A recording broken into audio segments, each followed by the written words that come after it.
And welcome back to the second hour of the Velocity of Now returns.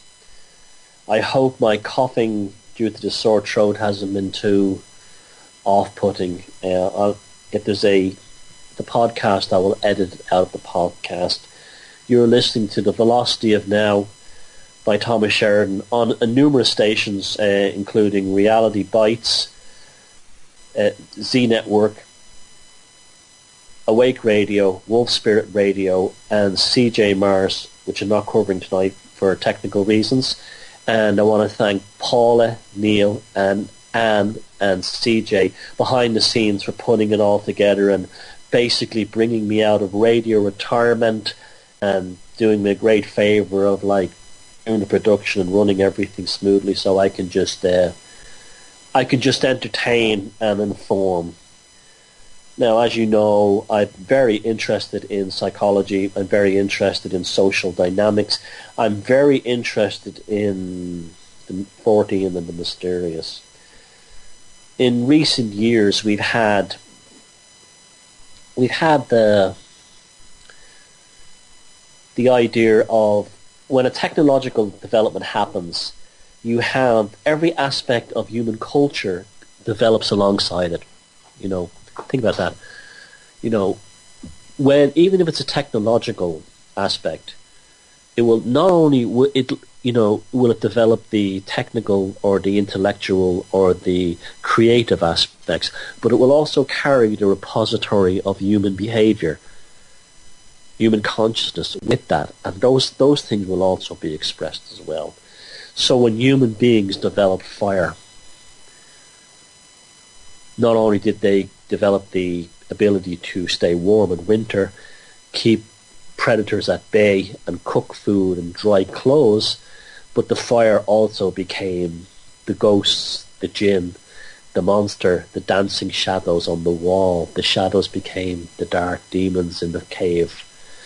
And so that aspect of the lower poles of our cognitive functioning, the dark parts of our psyche, were also brought with that technology. It comes with it. Okay. So we live in a modern time, so we have the internet, and we have the phenomena of, say, Slenderman, and this internet character that was developed online that actually became real, and people started seeing it and photographing it. Well, this is not a new phenomenon by any means. And I'm going to read you, I've been pulling some amazing stuff out of my massive archive of saved documents that I've kept over the years in the attic, and I've forgotten all about them, and I'm kind of raging now at the same time. I didn't have them before, but they've been coming down while I was studying the psychopath stuff. I was collecting old kinds of murder mystery, true life crime magazines. I know, the magazines that the old ladies read in the hair salon about grisly murders while they're having their blue rinse. Well, those magazines are a very good repository for the stuff I was studying, but I didn't throw the whole magazine away. I kept them, and you'd find certain things, and there's absolute gems and gold mines in there, pertaining to that over the weeks and months I will bring out on this show, and they're such interesting stories. But I approached them from what do they say about us today in the sort of post-awakening state that we live in, compared to what they were seen as at the time. Now I'm going to read you now a story, and this is because we're late at night. This is the bedtime story aspect of this new broadcast, and we've now passed 1 a.m. here in Ireland, and on the coast of the Atlantic and Scotland. And I'm going to read you a story from, and then we're going to talk about it, from a collection of legends entitled Historical and Traditional Tales Connected with the South of Scotland from 1843. Although this story is based on earlier stories that appeared in things that were called broadsheets, and broadsheets were early basically magazines and periodicals that were printed up on the leftover pieces of paper from books, and they would print them out on, I think it was like A1 size, and then you'd fold them over and stitch them into basically little magazines of the time, going back to the 1600s. And they were very popular as literacy began to become more common among the middle classes especially. And you think that people back then were all reading Shakespeare. No, they weren't. They were reading stuff like this. The following account, though as well attested as any historical fact can be, is almost incredible for the monstrous and unparalleled barbarities that it relates, there being nothing that we've ever heard of with the same degree of certainty that may be compared with it, or the shrews of how far a brutal temper, untamed by education and knowledge of the world, may carry a man in such glaring and horrible colours. Sawney Bean was born in the county of East Lothian, about 8 miles eastward of the city of Edinburgh, in the reign of James I of Scotland.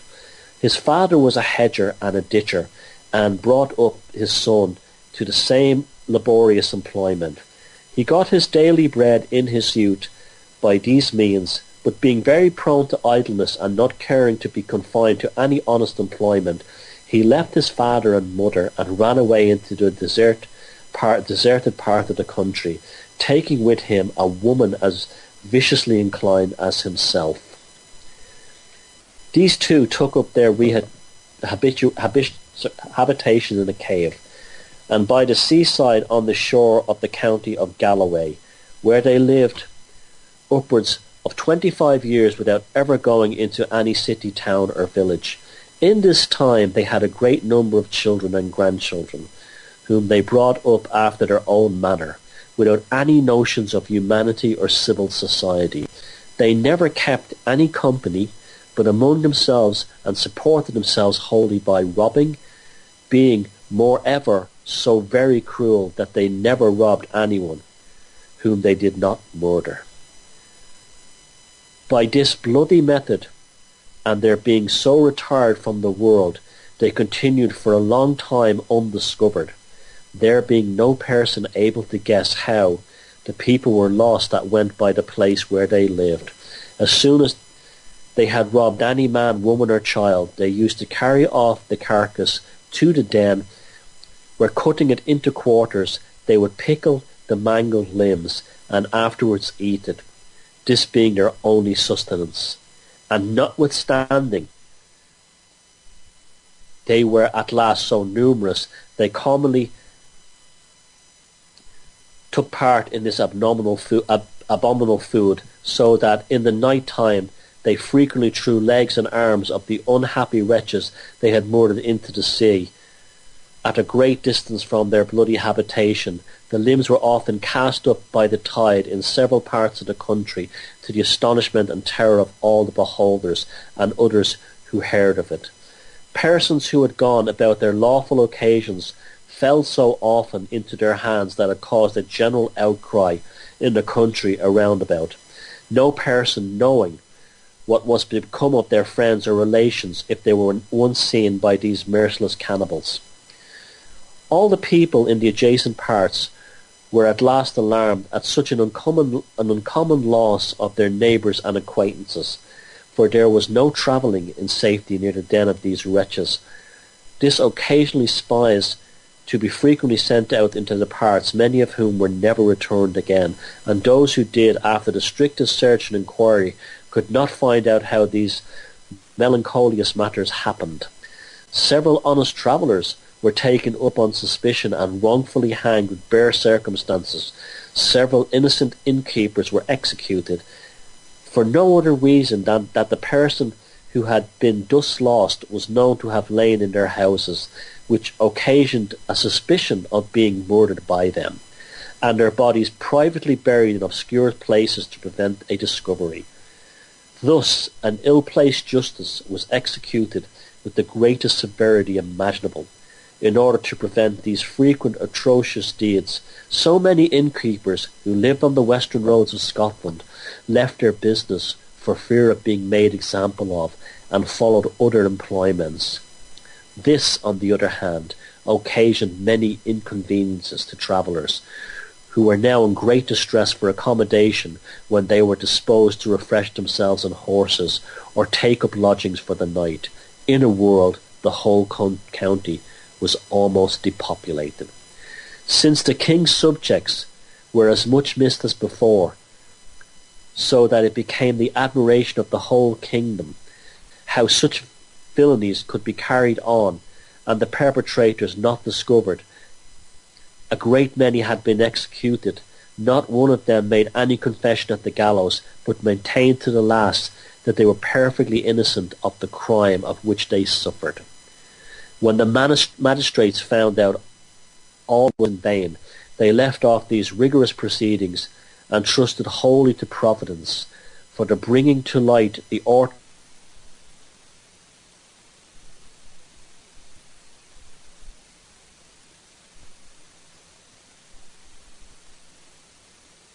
of it soon was able, assisted in perpetrating in their wicked deeds, which they still followed with impunity. Sometimes they would attack 4, 5, or 6 footmen together, but never more than 2. If they were on horseback, they were moreover so careful that not one whom it ever set upon should escape. Fly away they would, provided it would ever so happen that one or more got away from the possible that they should be detected when not one of them saw them when not one of them ever saw anyone else afterwards. The place which they inhabited was quite solitary. They went near 200 yards into their subterranean habitation, which reached almost a mile underground, so that when people who would have been sent armed to search all the places about had passed by the mouth of their cave, they have never taken any notice of it, never supposing any human being would reside in such a place of perpetual horror and darkness. The number of people these savages destroyed was never exactly known, but it was generally computed that in the 25 years they continued their butcheries, they had washed their hands in the blood of at least 1,000 men, women and children. The manner they were at last discovered was as follows. A man and his wife behind him on the same horse coming home, these merciless wretches, they fell upon them in furious manner. The man, to save himself as well as he could, fought very bravely against them with sword and pistol, riding some of them down by the main force of his horse. In the conflict the poor woman fell from behind him and was instantly butchered before her husband's face, for the female cannibals cut her throat and fell to sucking her blood with a gust as if it had been wine. This done, they ripped up her belly and pulled out her entrails, and he expected the same fate if he fell into their hands. It pleased Providence, while he was engaged, that 20 or 30 who had been at the same fair came together in a body, upon which Sawney Bean and his bloodthirsty clan withdrew and made the best of their way through a thick wood to the den. This man, who at first had ever fell their way and came off alive, told the whole company what had happened, and slew them the horrid spectacle of his wife, whom he had murdered and dragged to some distance, but had no time to carry off entirely. They were all struck by the stupefaction and amazement at what he related, and took with him and them to Glasgow, and he told the affair to the magistrate of that city, who immediately sent to the king concerning it. In about 3 or 4 days afterwards, His Majesty in person, with a body of about 400 men, set about for the place where this dismal tragedy was acted, in order to search all the rocks, the thicket, if possible, they might apprehend this hellish crew, which had been so pernicious to all the western parts of the kingdom. The man who was attacked was the guide, and care was taken to have a large number of bloodhounds with them, so no human means might be wanting towards putting an end to these cruelties. No sign of any habitation was found for a long time, and even when they came to the wretches' cave, they took no notice of it, but were going to pursue their search along the seashore, and the tide then out. But some of the bloodhounds luckily entered the den, and instantly set up a most hideous barking, howling and yelping, so that the king with his attendants came back and looked into it. They could not tell how to conceive that any human being could be concealed in a place where they saw nothing but darkness. Nevertheless, as the bloodhounds increased their noise, they were further in and refused to come back out again. Then they began to imagine something or some other must inhabit there. Torches were immediately sent for, and a great many men ventured in through the most intricate turnings and windings, till at last they arrived at the private recesses from the world, which was the habitation of these monsters. Now the whole body, or as many of them went in, as were also shocked at what they might beheld, that they were almost ready to sink into the earth. Legs, arms, thighs, hands, and feet of men, women, and children were hung up in a row like dried beef. A great many limbs laid in pickle, and a great mass of money, gold, and silver, with watches, rings, swords, pistols, and a large quantity of cloth, both lined and woolen, and with the infinite number of other things which had been taken from those who had been murdered, were thrown together in heaps, or hung up against the sides of the den. Sawney's family at this time, beside themselves, consisted of his wife, 8 sons, 6 daughters, 18 grandsons, and 14 great-granddaughters, who all were begotten in incest. These were all seized and pinioned by His Majesty's order in the first place. Then they took what human flesh they could find and buried it in the sands. Afterwards, loading themselves with the spoils they found, they returned to Edinburgh with the prisoners. All of the country, as they passed along, flocked to see this cursed tribe. When they came to their journey's end, the wretches were committed to the Tolbooth, from whence they were next day conducted under a strong guard to Leith, where they were executable in any process, it being thought needless to try creatures who were even professed enemies of mankind.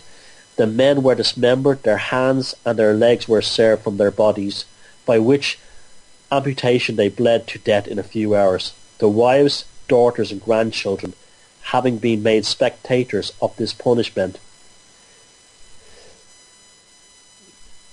inflicted on their men, were afterwards burned to death in 3 several fires. They all general died without the least signs of repentance, but continued cursing and betting the most dreadful imprecations to the very last of their life. And that's a story called Sawney Bean and His Family, from a collection of legends entitled Historical and Traditional Tales Connected to the South of Scotland, 1843. Now, why is this Sawney Bean story, this horror story, so important? It was first appeared around the 1600s in these broadsheets in the late 1600s, and was the main story of its time. People have always been fascinated by serial killers, cults, and all these kinds of things from day one, from literacy. Sawney Bean was the most notorious character in the history of Scottish crime. He was well known, the story was well known not only in Scotland but also in Ireland and England. And guess what? He never existed. He was purely a figment of the imagination. He never existed except in the subconscious of people who were becoming literate. Now, what does this tell us? As literacy was growing, people would develop into literal tribes, tribes of literacy.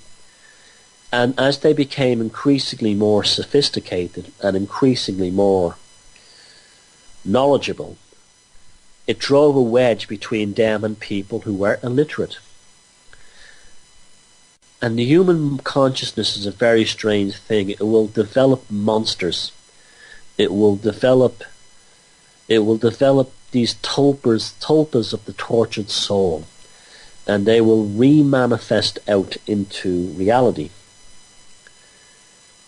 And what was mythology will become fact, as people like Bruno Bettelheim in his book The Uses of Enchantment, and was shown that children's fairy tales developed in Germany from the Teutonic tradition, that the world is a dark place, and as human beings move further away from the forest and into the village, the forest, which was once the safe haven of the ancestors, where it gave them shelter and safety and food and fuel and building materials, became a place of fear. Suddenly the forest was no longer the grove of the ancestors, the place of refuge, but the forest was the repository of the dark and mysterious, of the dangerous. And so all the stories of the wolf in the forest, or Little Red Riding Hood, and all these kinds of ideas gestated among the minds of the people who lived in the villages and in the towns. And so a mythology would build up. So they knew they could never return to the forest. There was almost like a trigger developed inside them to make sure that they never went back, or they could never go back, or to maybe even justify indirectly at a subconscious level why they should never go back to the forest. Or maybe so they developed these horror stories. And this has been extrapolated all through history. Immigrants who went to America often told wildly overblown stories of the horrors that they had been inflicted to in the old country, and how bad things were in the old country. And it takes 2 or 3 generations before that's romanticized. I can remember when I first went to America in the 80s, I used to meet Irish immigrants there, and they used to talk about growing up in Ireland like it was growing up in, Rwanda. I mean, it was just this wild, hysterical, and the reason was they were trying to justify the fact that they had reorganized themselves. They had changed themselves and become a new person. And it became a kind of a compensatory mechanism to not be the person they used to be. So they would overinflate the darkness of the past or things that were bad and make it seem worse. And that's what happened when people moved from the forest to the village. And that's what happened in Scotland and in England and Ireland when they began to develop literacy, that the same people began to fear the illiterate in the same way. Now the Sawney Bean story is interesting for lots of reasons, because at first when I was reading it I was thinking it's a great allegory of a psychopath, but it's not really, because he doesn't exist. And what we're given is a proto-version of the movie Deliverance, really. You see that same allegory, that same archetype appearing all through Hollywood films all the time, it appears. You see it in Deliverance, the 3 guys are going down the river. You see, all these stories seem to have a story with a journey. In the Sawney Bean case, it's the coast, it's the ocean. In the case of Deliverance, it's the journey down the river in Georgia that's about to be dammed. You see, the dam represents modernity, electricity. So the water is going to sacrifice its flow, its natural flow, for the generation of electric current. And these 3 guys are essentially going to take this last ride down the river in Georgia on their canoes. An excellent film, and it's still a fantastic film. And they encounter all these people who are these sort of like Appalachian rednecks and backward men and all this kind. They get raped by them, and there's all kinds of things go on, and one gets murdered. And that was the fear. It was the justification for building the dam. And even at the end of the film, the police officer who is interrogating them says, in a few days this valley will cease to exist, and it's the best thing that ever happened. And that police officer was representing the voice of the culture. And so Sawney Bean was the same thing. Sawney Bean was the same thing too.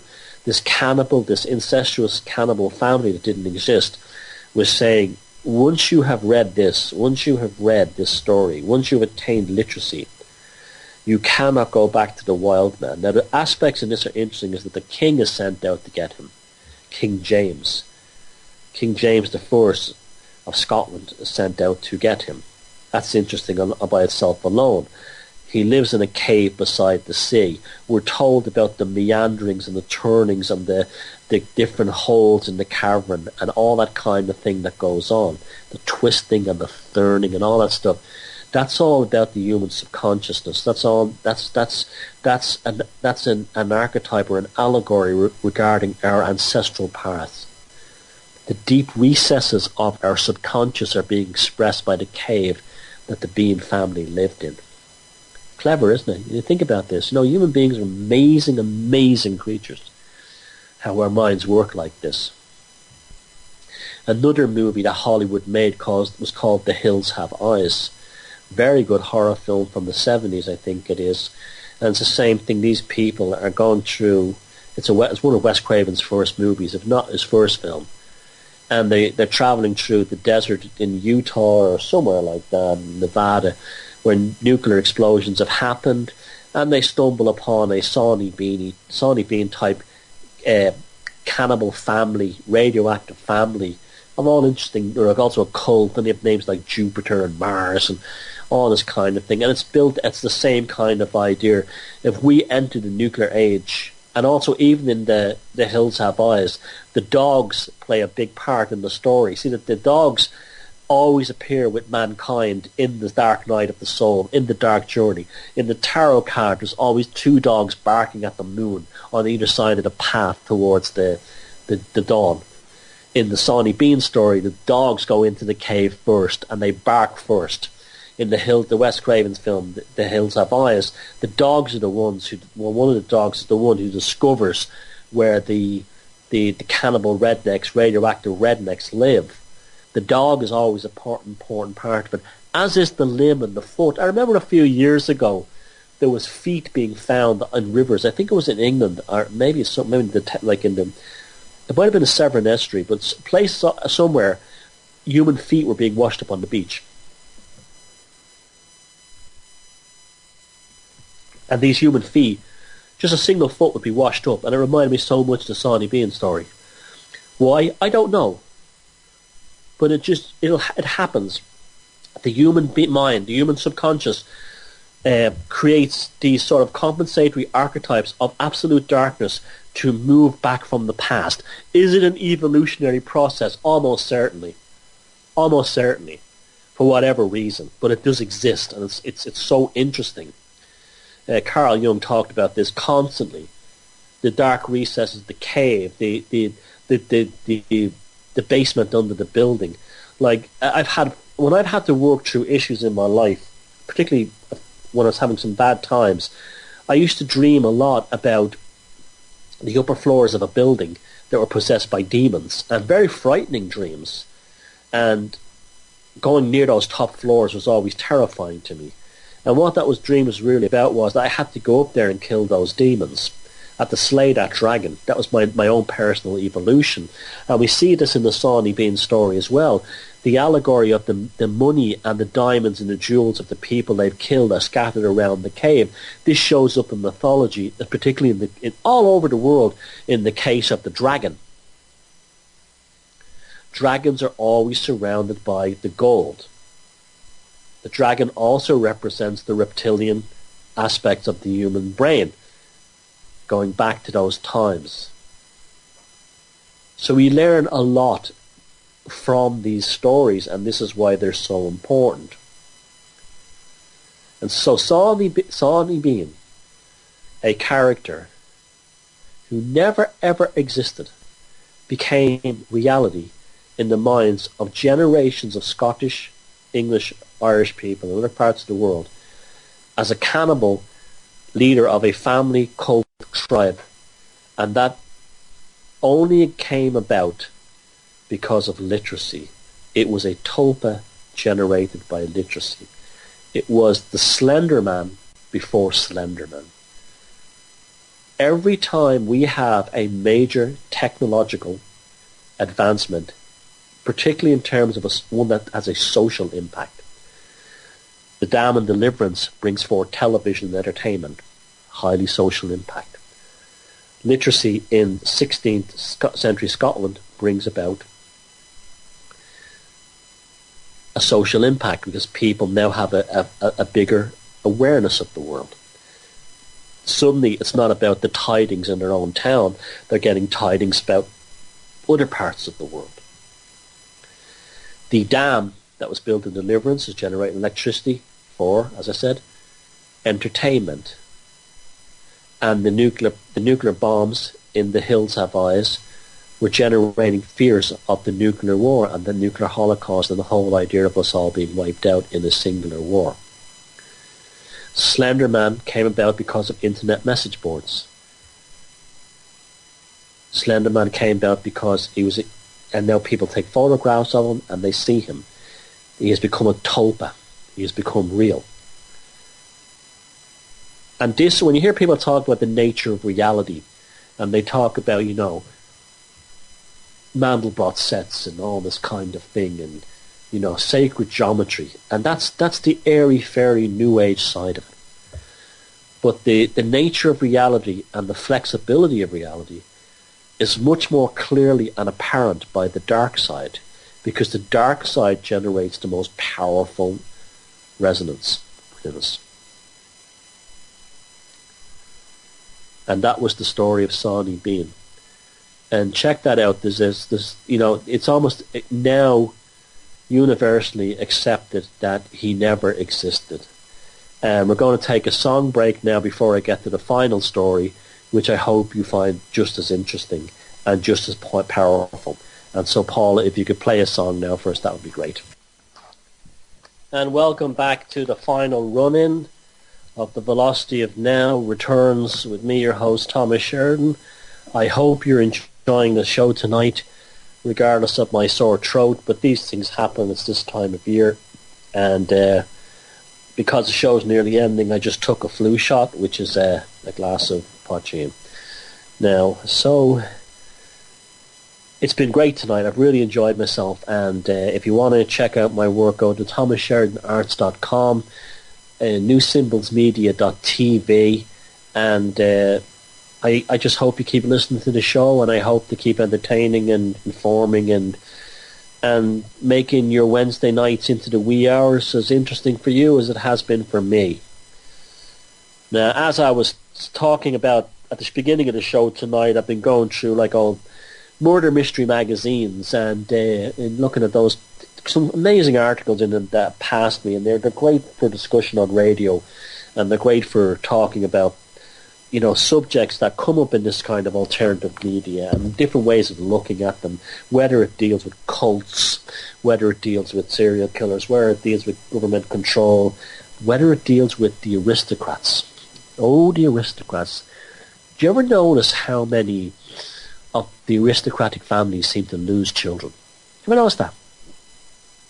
From the Rockefellers having one of their sons eaten by cannibals to, so many of them. They always seem to have a child that dies. I often wonder if these children are illegitimate. These people in these aristocratic circles are pathologically obsessed with hereditary bloodlines. As I always said, when Prince Philip was first having sex with Kate Middleton, when he went, "Who's your daddy?" that wasn't a rhetorical question. And that's how these people think. They have books and charters going back centuries, obsessed with the right breeding, the right bloodlines. Because anyone who've read my book, Walpurgis Night Volume 1, you will know that these people, particularly the Prussian aristocrats, who at this point have essentially infected every single royal family in Europe to the point where they're all Germans nearly all Prussians at this point. And that, just to remind you, I am working on the documentary From Prussia with Blood, and the first 45 minutes are finished, and it looks great, and you're really going to enjoy it. But because of things, I don't think I'll be able to get it ready by Christmas. I might. And so look out for that, From Prussia with Blood. It'll be on New Symbols Media. It will be out soon, and it's going to be really, really interesting. And also the Pazuzu documentary as well. I want to make a lot more films this year, as well as do the radio broadcast. But back on the blood thing, yes, they are obsessed with bloodlines. They will go to extreme lengths to hide, shall we say, mistakes, indiscretions, as they would say at their country clubs while they're sipping their Pimm's number one. Not This is why they have so little regard for children who are victims of paedophiles or anything like this. This is why they didn't care what Jimmy Savile did, because they have a long history from the Queen's cousins locked up as idiots, to use their term, congenital idiots in homes to be forgotten, to their, your classic, Sackgoat, the Coburgs and Battenbergs. They just don't care. Heirs and spares. That's what they think. That's all they're interested in. Heirs and spares and pedigree and blood. And I came across this story. It's not credited to any writer, but it's quite remarkable. I'm going to put a conspiratorial slant on this, but these people, in order to hide the family mistakes, would go as far as causing a train crash or a plane crash. They don't care. It's just business. We're dealing with aristocratic psychopaths. I'm going to read this from an old magazine. I don't know what it is. One of these old true crime magazines, and the story isn't credited. So forgive me, the writer. Please forgive me. Your name isn't on the paper. It seemed a strange hour for two young children to be travelling, and stranger still because no adult was with them. That was why Henry Haynes remembered them so clearly.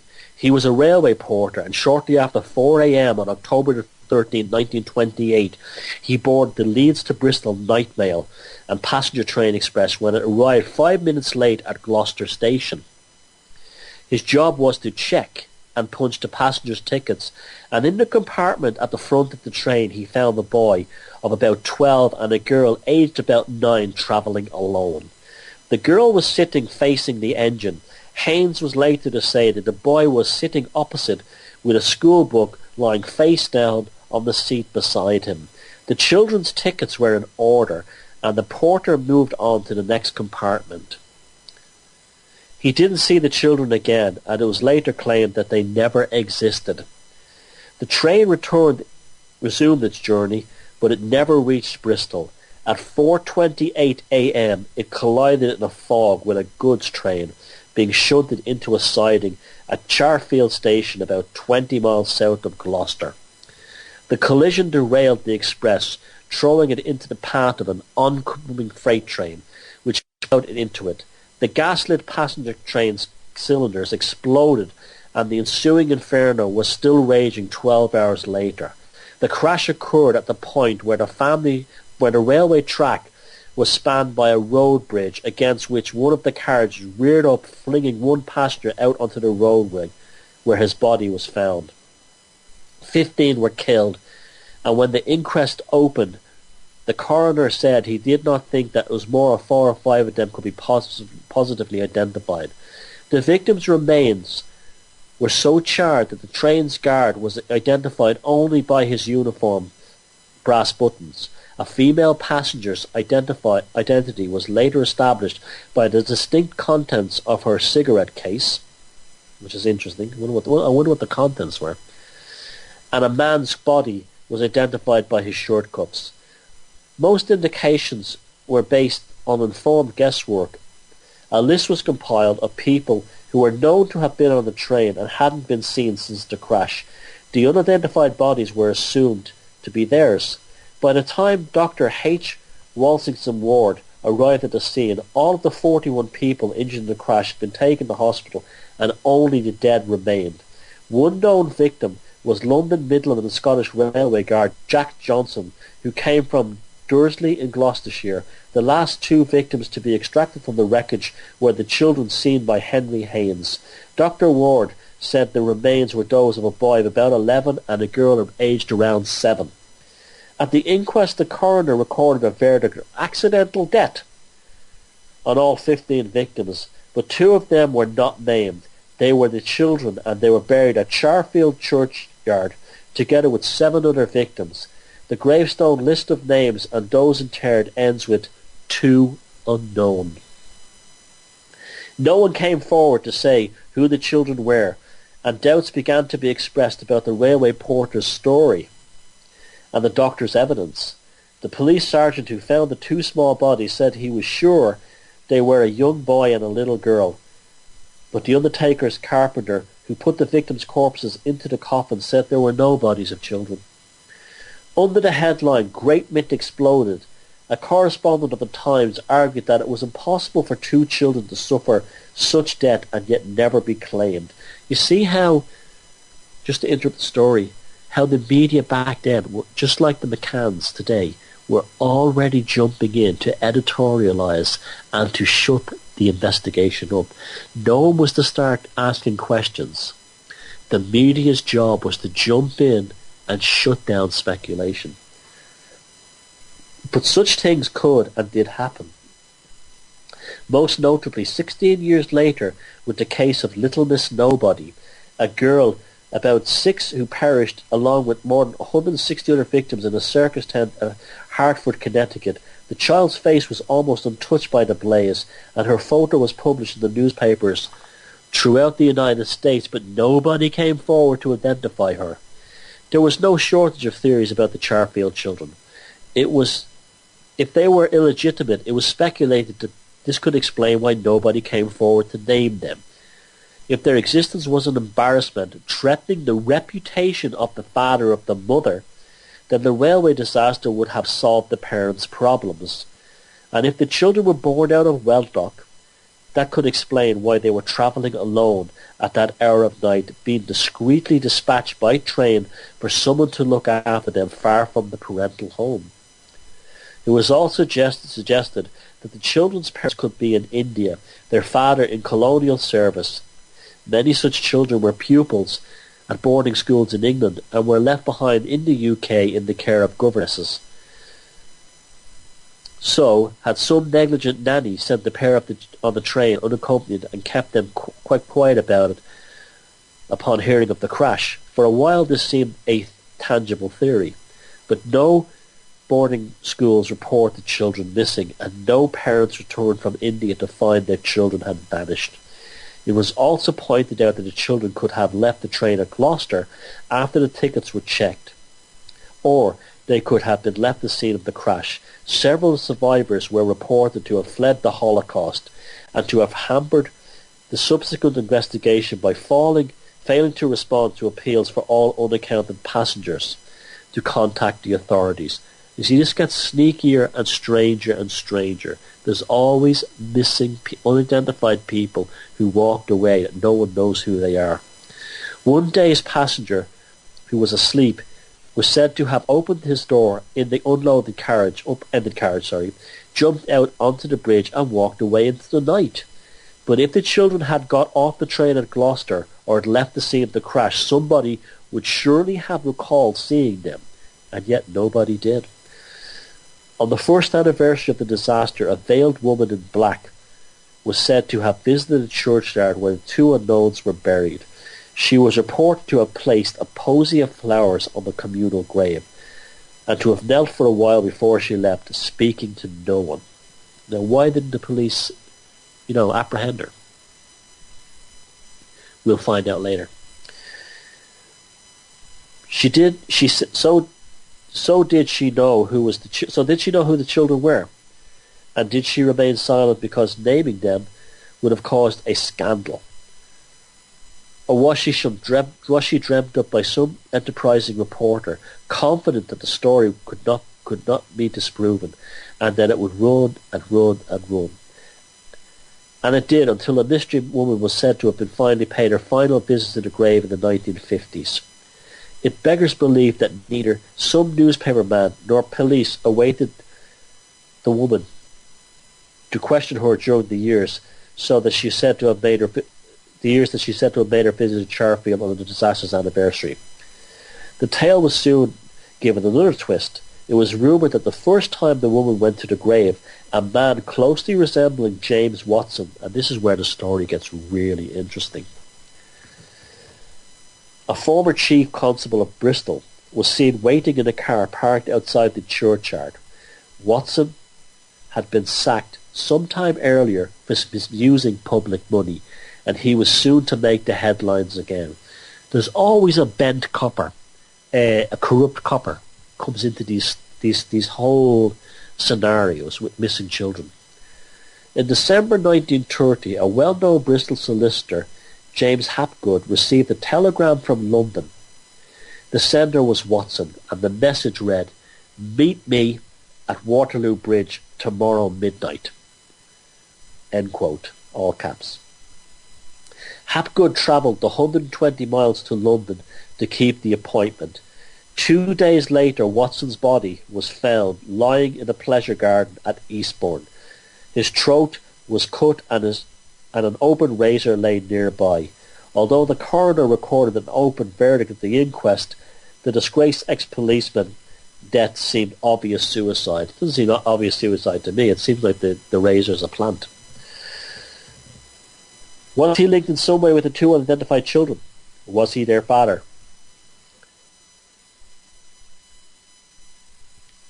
The veiled woman in black, his mistress? And what did he tell the Bristol solicitor at the midnight meeting on the Waterloo Bridge? Hapgood wasn't talking, and he himself died shortly afterwards, leaving this further mystery unsolved. Even the cause of the train crash was a mystery. The inquest jury blamed the driver of the express for the disaster. They decided that he had been negligently failed to see warning signals set at red, and he was charged with manslaughter. At his trial, both he and the fireman swore that the signals they passed at Charfield were set at green for clear. The signalman swore that he had set them for red. So who was telling the truth, or could there have been a saboteur at work? The court heard that when the signals were checked almost immediately after the crash, they were showing green. So the train drivers were innocent. But this was apparently because the wire had been felled by the wreckage from the crash, and when the debris were removed, the signals swung to red. I don't know if I believe that, because did they have electric signals back then, or were they old-fashioned gaslit signals? You see, it's when all these mysterious things with the disappearance of children and all these other, there's always kind of a need. There's always these, these confusions, these distortions, these like wild goose chases happen.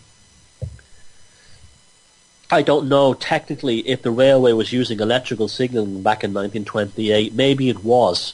It just seems like at a distant remote train station back then, they might have been oil-lit signal lamps. The evidence confused the issue, and the driver was cleared. More than 60 years passed, and it seemed that nothing further could surface to throw any light on the mystery of the two children's identity. At the time of the crash, a blue blazer bearing a school badge was found on the scene, but the railway company's efforts to identify the school were unsuccessful. Then in 1996, the story of the disaster was retold in Saga magazine, and a Torquay reader wrote to express her surprise that nobody recognised the badge. She identified that of Truro High School for girls, and this raised yet another mystery. If the girl killed in the crash was one of the school's pupils, why wasn't her failure to return there reported? Or did she survive the crash and resumed her journey? The railway company said it was possible, but if this was the case, either the girl or a relative would surely have come forward. The story remains intriguing because two facts remain incontrovertible. The railway porter and the doctor knew what they saw, yet the undertaker's employee who handled the corpses knew he didn't see, and that was the bodies of the two children. Now, what's going on with the story of these two kids? They were probably mistakes by some royalty or the aristocrat. And as far-fetched as it seems, although it doesn't surprise me, would they stage a horrific train crash to remove them? Sure they would. Sure, of course they would. Now this guy, the copper, who was, the bent copper who Watson, who had his throat cut, he probably had information of what was really went down. He may have even been involved in it. And he may have contacted the solicitor Hapgood with the full story that the train crash was deliberately set up for these two kids to be killed or spirited into the night. Perhaps they didn't even want to cause such a disaster. Maybe they didn't anticipate the gas cylinders on the carriage exploding and the death count being so high. But you have to remember that these aristocrats, when it comes to mistakes in the family, this is not just embarrassment, where it's like, oh, Uncle Ebenezer had, a daughter by the maid, or, Count Farquhar had two sons by, the groundskeeper's sister. They're beyond embarrassment. They're almost seen as, these children are seen as mutations. It's like, how dare these children have mixed genes of their common parents with that of the aristocrats, and they're so hated and so despised by these aristocrats that their lives are worthless. And that's why Jimmy Savile got away with what got away with. He was only molesting and killing commoner children, commoners, these commoner girls in London and Manchester who went to the top of the pop shows. These wretched women, as Margaret Thatcher called the victims of the Yorkshire Ripper. These aristocrats see us as a different species, a deeply inferior species to them. And when these pathological aristocrats, males, go on their, hunting for fillies or whatever, maybe they knew, bringing it right back to what we spoke about at the start of the show, that their DNA does get into the brains of these children and into the women they've been with. Could this explain the Yorkshire Ripper case with Prince Eddie? What really happened at Charfield? Was the signal sabotaged? I think it was. I think the signal, it was set to green, knowing there was a freight train stopped on the track in front of it. Was the guy, the Undertaker, assisted in on this? Possibly. But even the fact that they were called two unknowns is interesting as well.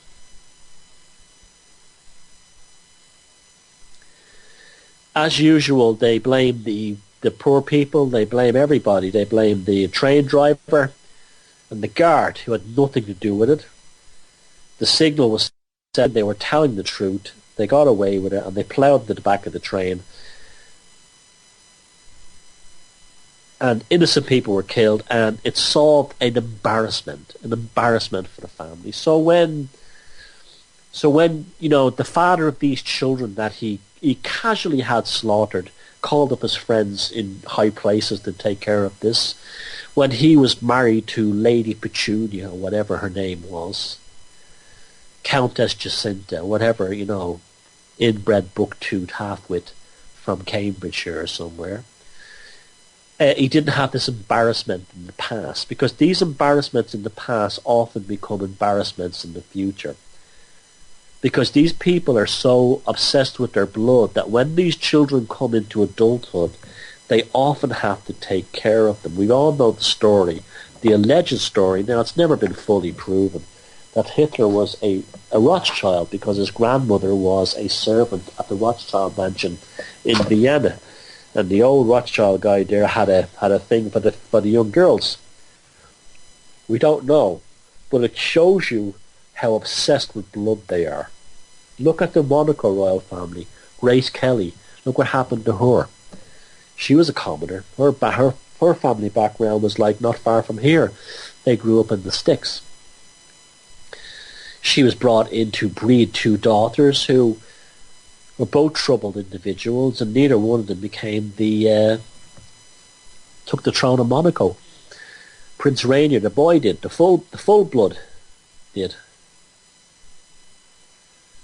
It's a strange world when you start to look at it, because we are living inside a mythology. You see it all the time around you.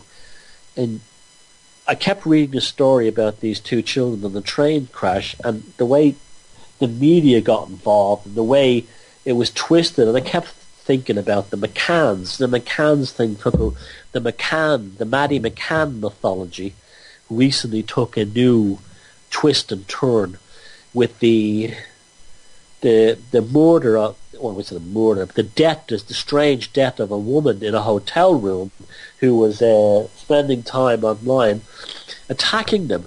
Did she, was she on the team? Was she one of them? Was this a plan all along? Did she even exist? Was there real, what happened to her in that hotel room? And this is, what messages are being sent out? Who was that child really? Who was the father? Was it Jerry McCann? I don't know. Maybe it was. I mean, it's a horrible story all around. But when the media gets involved at this level, like those two children in this train crash, it's almost like a form of black magic in a way, because they deliberately build the story up and almost to generate this energy around it. You know what I'm saying? They build up this energy around the story, so everyone's talking about it and everyone is thinking about it. It's almost like the aristocrats are laughing at us. They're almost like, they're all talking about it, but they don't know the real story. They don't know the real story. Another Pim's number one. That kind of thing. And that's what they're like. That's how they think, and that's what they're like. It's always something to consider when you see strange stories in the media like this. It's always something to consider. I have no doubt they would go as far as... Back then, planning a train crash was incredibly easy compared to today. They didn't have electronic, wheel counters or speed detectors or anything like that. And, the time it happened at night, the children being on the train that late... Even the fact that the badge that was discovered of the Truro High School, what 9-year-old girl goes to a high school? Again, it's confusion, but it's intergenerational confusion. It's still going on to this day. The aristocrats create these stories so they're never resolved, because they almost become family titillation among the bloodlines for decades and centuries to come. This has been a wonderful show I've enjoyed tonight. I'm so glad to be back. The velocity of now has risen from the grave, and hopefully by next week this feckin' cold, please FCC, will be gone. And I hope you enjoyed the first show. I believe the numbers listening in are enormous. It's going on all over the world, and I thank you very much for the ones who talked me back into it. Thank you to everyone who stuck by the show, and that includes the original guys at Type 1 Radio. If you go to blogtalk.com, you can just type in the velocity of now and listen to all the old shows there, listen to all those guys' other programs, and you'll see that week after week we're actually beating the New York Times, which shows that alternative media is big, it's here to stay, and the velocity of now is here to stay. And I want to thank especially Paula, who was very good tonight to step in, and Anne, to step in and deal with some issues we had before we went to. Stay tuned for the following program is Scott Hain, who's interviewing Gary Patterson, and stay tuned for that. And thank you, good night, and as I always said before, feck 'em if they can't take a joke.